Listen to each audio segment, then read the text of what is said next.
tell me when you're ready. Ready. We have one here for John Winterbottom, who is entirely different in the sense that he joins the army not as an officer, not as a wealthy member of the local community, but as a trooper, private soldier. He joins in 1799, very end of the 18th century. Presumably he's a Saddleworth man, but he's presumably looking for a more exciting life. And my goodness, the army was a tough place to find a more exciting life because it was pretty grim. Life was very hard and difficult.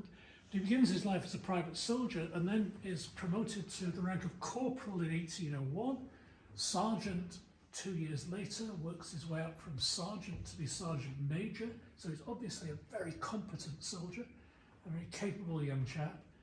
Becomes an ensign, which is where our previous grave chap joined the army. He gets to the rank of ensign in 1808. It's taken him several years to get there.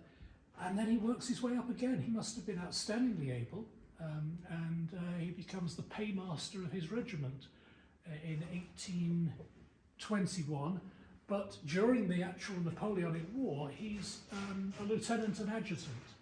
And he serves with distinction in, I think, almost every one of Wellington's battles in the peninsula. The whole list virtually is there. Badajoz, Salamanca, very, very famous engagements as the British Army drives the French out of Spain and into France. He follows Wellington into France.